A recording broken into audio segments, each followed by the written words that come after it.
Hi, and welcome to Lead to Grow Life and Leadership Principles, Lesson 1 on Relationships and Results.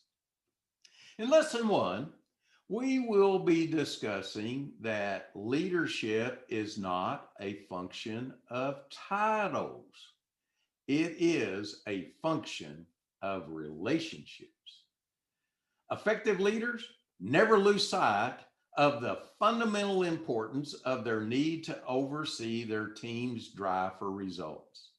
They need to be good at analyzing, planning, prioritizing, deciding, initiating, and follow through. And, and they choose to not make decisions by themselves. Rather, they make decisions in a participative way with their employees. Fully effective leaders have learned that as they drive for results, it is equally important to build, maintain, and enhance positive relationships.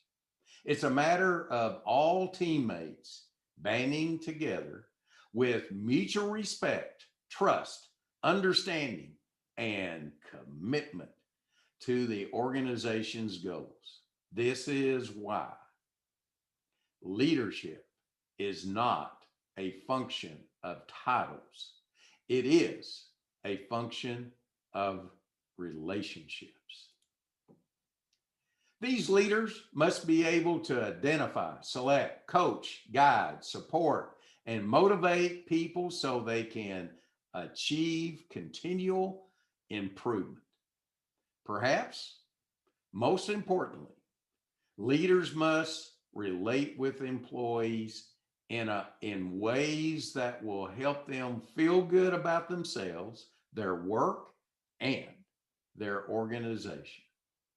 You can achieve these key relationships by involving your people in the decision making process, by keeping an open mind and respecting others' views, by encouraging communication and coordination and cooperation among all your team members. This focus on others is missing in the approaches of so many leaders. But you can see how we as leaders should see ourselves as servant leaders. And the key to becoming the most effective servant leader is to embrace both relationships and results, leading and managing. Starting in the early 1990s, Colossians 3:23 and 24 undergirded everything in my life, in my family, in our workplace and marketplace.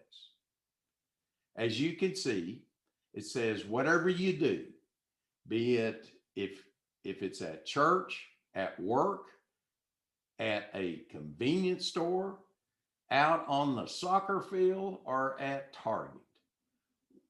And then it goes on, work at it with all your heart. For me, excellence is not a sometime thing, it's an all time thing.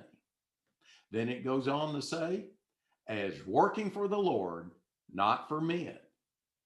So, how would you like to have a culture at work where your people came to work for a purpose greater than themselves? Then it goes on to say, since you know that you will receive an inheritance from the Lord as a reward. Boy, here's the next one. It is the Lord Christ you are serving. So our people clearly understood that when they came to work each day, that they did not come to serve Bobby Albert, but to serve the Lord Jesus Christ.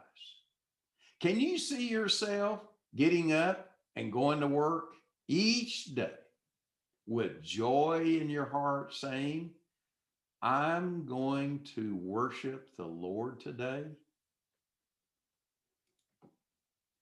Since I brought up previously about servant leadership, I'm sure you have seen a traditional organization chart with the boss at the top.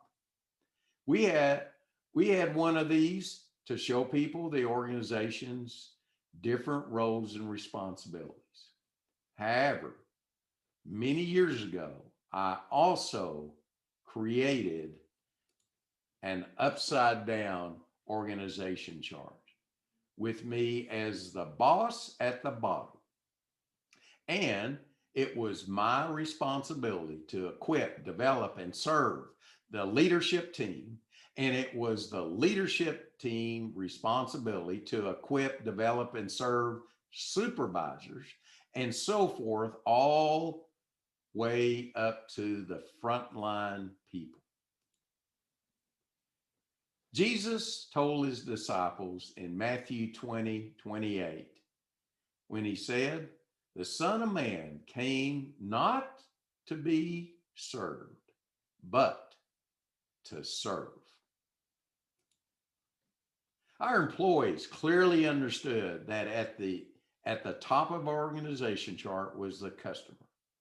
And even above the customer was Jesus Christ, based on Colossians 3:23 and 24.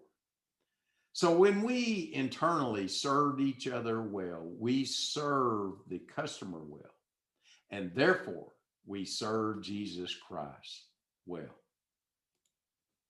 Most people's bent is to manage to achieve results. But sometimes a person with a results-based bent goes too far. They become a taskmaster manager.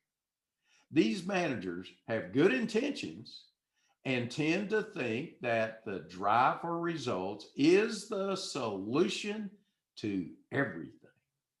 They believe that enhancing relationships is too time consuming and not as important as results.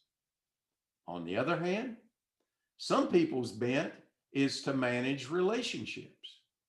And when they go to the extreme, they become what I call country club managers. These leaders tend to be people pleasers with good intentions. They spend an enormous amount of time visiting with people, loving on them, patting them on the back, and kissing babies. These people can be fun to be around, but very little gets done. They hope results will just follow or expect that the results will just somehow show up. Well, which one would you choose to work for? The taskmaster manager or the country club leader? When given those options, it may surprise you that most people select the country club leader. Why? Because it sounds enticing, like a carrot dangling in front of you.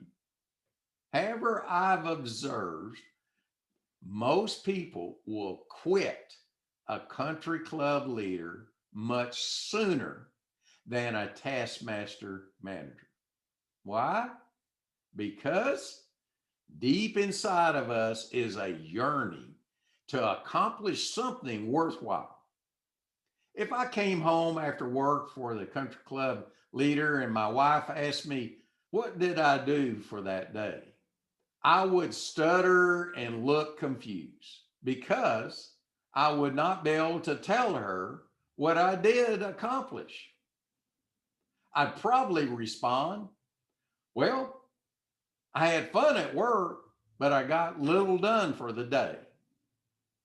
It would not be too long before I would get tired of all the fun stuff and quit because of my desire to accomplish something.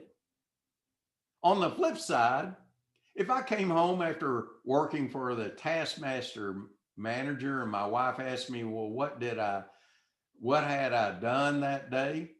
I would proudly give her a long list of accomplishments, even though I had been tired and flat out worn out from work. I'd feel good about what I had achieved. However, I would only be able to withstand the pressure cooker for so long and would eventually quit. Thankfully, there is a third option, and that is what I call the effective leader. For most people, it requires some changes and some work to get there. But leadership effectiveness is within your reach. The key to becoming the most effective leader is to emphasize both relationships and results in your leadership. Only a few people learn the skills to both build relationships, how they say and do, and get results, what they say and do. In other words, leading and managing. This is a leader that employees long to work for. And when they find one, whew, they usually make the job a career. Well, in lesson one, we have been discussing that leadership is not a function of titles, it's a function of relationships. Have you accepted the fact that you can learn how to improve and enhance relationships? Which manager or leader above fits you? Which would you rather work for? Well, in this lesson one, write down one or two action items that you would like to take today. And this concludes Lead to Grow on Life and Leadership Principles, Lesson 1 on Relationships and Results.